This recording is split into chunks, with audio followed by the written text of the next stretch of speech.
We here at WRKM and at This Will in Darkness would like to extend our sympathies and our most sincerest, well wishes to the family of Kevin Conroy, voice actor who is most known for voice acting Batman and considered by most to be the best Batman. And you have to keep in mind he was following Michael Keaton because the show was kind of made, off the popularity of the Tim Burton Batman,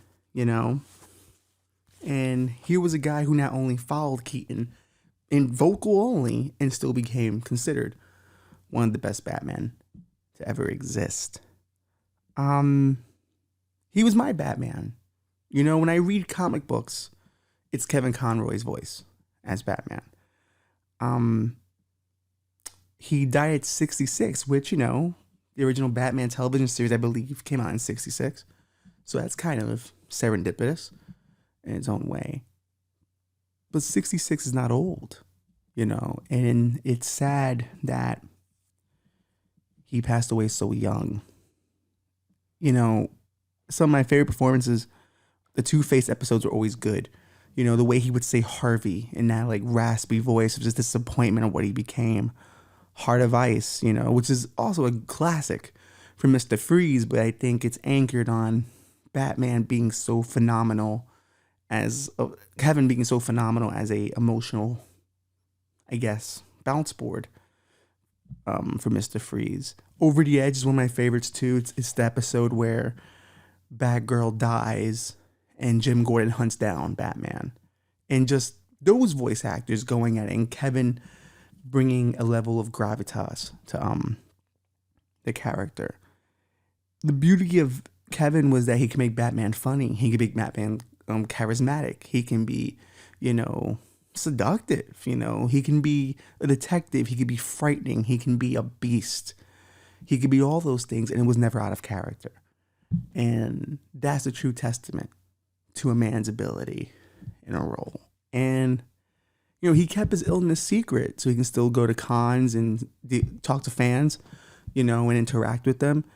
And when you hear that stuff, it kind of reminds you of Chadwick Boseman, who this week Wakanda Forever is coming out. And he did the same thing with his cancer. And this is why I tell people to you, or to those who are uninitiated, they're just comic book movies to you. They're dumb comic book movies to you. But for these guys, they take on a role that lasts a lifetime.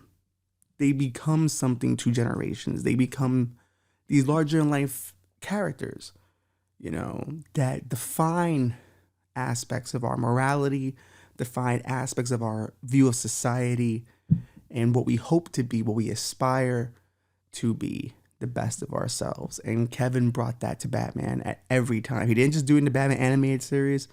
He did it in for most of the cartoon movies. He did it during the Batman Arkham series, which is considered one of the greatest superhero video game anything ever.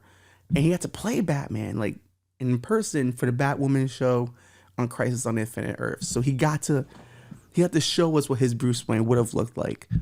And that was beautiful. He's not the only one that passed away. Gallagher passed away too at 76. Also short illness that took him. Also kept it kind of private.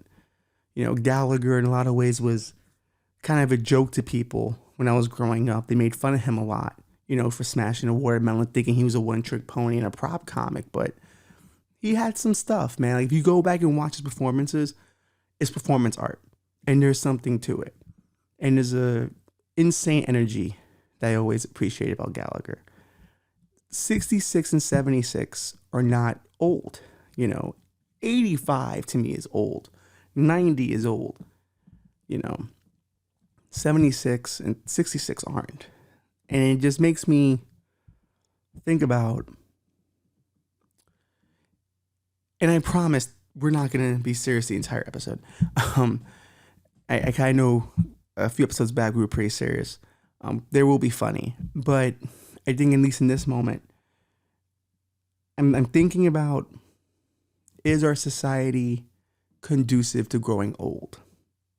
Have we romanticized youth? Have we romanticized our prime working years? And, are we putting the right things into our body? Are we taking care of ourselves? Are we overworking ourselves? We're running till the wheels come off, so to say.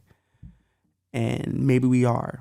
And maybe our society is not, looking at medicine in the long term and innovating medicine or innovating ways to keep people alive.